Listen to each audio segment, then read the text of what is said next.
يا مساء الفل على احلى اخوات في الدنيا، عاملين ايه؟ وحشتيني كتير احلى اخوات في الدنيا. النهارده هعمل معاكم قلب ونفوس كده وكبده على الماشي. هعمل كبده بانيه. فهبدا كده الاول هعمل الكبده اللي هي ديت كده معايا. حطيت حبه زيت، انا بحب اعملها بالزيت. حطيت البصل مقطعاه كده جوانح ويدبل بس كده معايا وانزل بيه. ومعايا هنا القلب والكلاوي ولا مفيش كلاوي، القلب والكبده والنفوس، وهمسكهم بقى اعملهم كده ايه بطريقه حلوه وسهله وسريعه. وهنا معايا الكبده مسكتها غسلتها، بحب اديها شطفه كده وقطعتها بانيه. انا اللي مقطعاها، قطعتها معاكم قبل كده. وهنا بقى ايه هبدا اظبطها.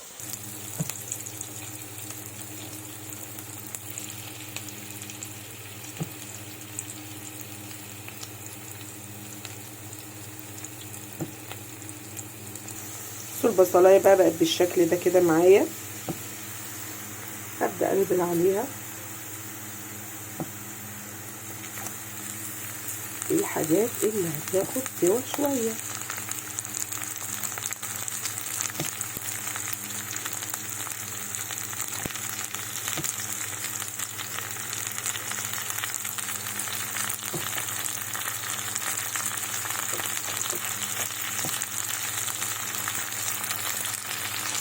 نزلت بقى بالشكل ده.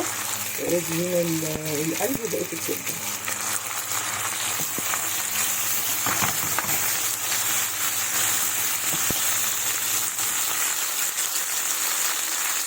اهي زي ما احنا شايفينها كده. هبدأ بقى اهدي عليها البوتاجاز وتستوي براحتها. انا عايزه الحاجات الكلام ده كله يبقى مستوي ايه حلو.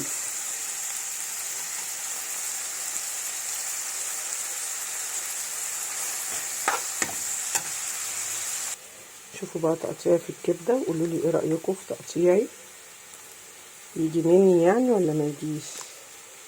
انا قطعتها معاكم قبل كده كذا مره، بس مش عايز اطول الفيديو عليكم. معايا هنا كزبره، ملح، بهارات، كمون، فلفل اسود، روزماري. همسك الخليط ده كله اقلبه زي ما احنا شايفين كده.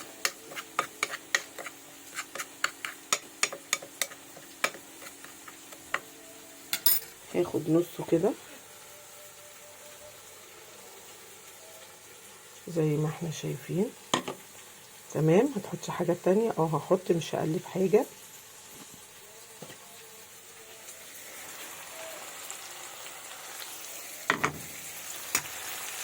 وهنا حطيت ورق لوري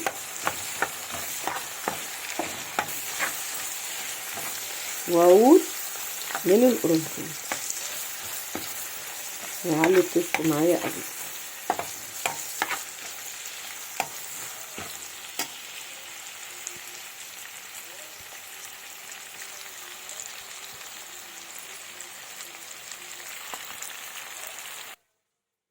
نقلب كده كله في قلب بعضه.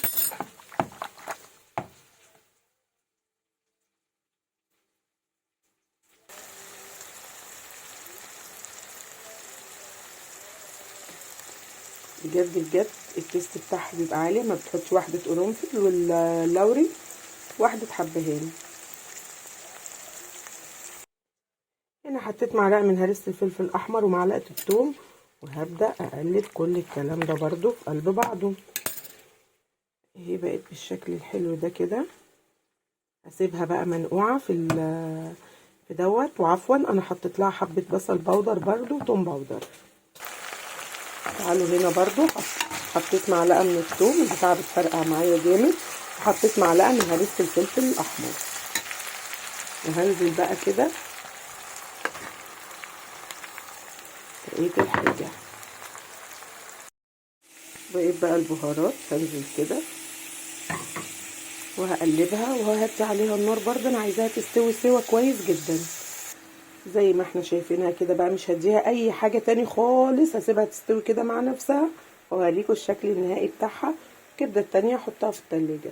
دي هنفطر منها دلوقتي، يعني هناكلها كده دلوقتي، والباقي هعملها بالليل ايه على العشاء كده، تبقى حاجة تانية خالص. تمام. يا ريت بقى يا جماعه اللي ما بيشتركش في القناه يشترك عشان يوصلكم كل جديد من الفيديوهات اللي انا بنزلها ومطبخ عليه عالي. يعني اتمنى تبقى في مشاهدات ولايكات يعني مش عارفه اقول لكم ايه، والله الواحد بجد بيتعب في الحاجات دي كتير، وعلى بال ما بيمنتج الفيديو وكده، ويعني مش خساره فيا المشاهده الكامله او اللايك، حتى عشان الكبده اللي احنا بنعملها دي تستوي بقى واوريها لكم كده. انا مش هديها اي حاجه تاني ولا هديها ميه، طول ما انت مهديه هي هتديك الميه وتستوي كويس، وبعد كده ارفعي عليها النار، علي النار على الاخر وهتستوي وهتشوفوا الجمال بتاعها. وكده خلصت دي معاكم. بصوا الجمال، عايزه اقول لكم ريحتها تحفه، الصوص بتاعها طعمه جميل يتاكل قبلها. ايه رايكم بقى؟ بصوا والله جامده جدا.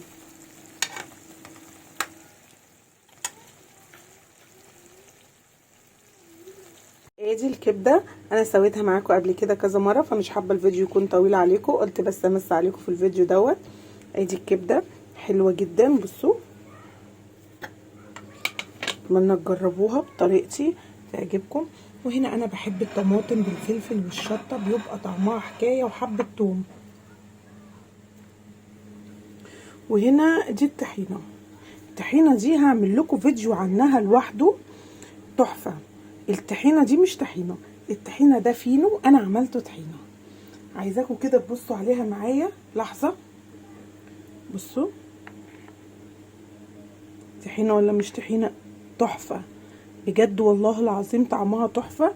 هعمل لكم فيديو عنها لوحده، اتمنى تجربوها هتعجبكم قوي. وهنا لفت.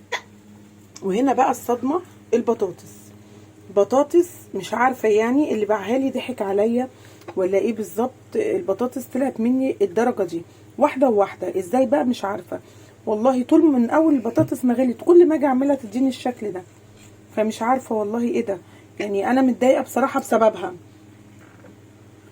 فمش عارفه يعني اقول الله يسامحه ولا الله يسهله. عموما يعني الحمد لله انها جت في البطاطس. وادي الكبده انا قلت لهم النهارده يكون عشاء خفيف كده، يبقى كله غموس، ما نعملش ولا مكرونه ولا اي حاجه. والله الكاميرا ظالمه لون الكبده لونها تحفه وطعمها تحفتين. والا بقى الطحينه الحكايه دي لازم فيديو يعني خاص بيها هي كده، واوريكم عملتها ازاي. من معلقه طحينه صغننه عملت طبق طحينه كبير جدا. مش ده، لا انا عندي تاني لسه شايلاه في التلاجة، بس يعني انا بوريكم. انا هخلي الطحينه فيديو شخصي لوحدها. تمام.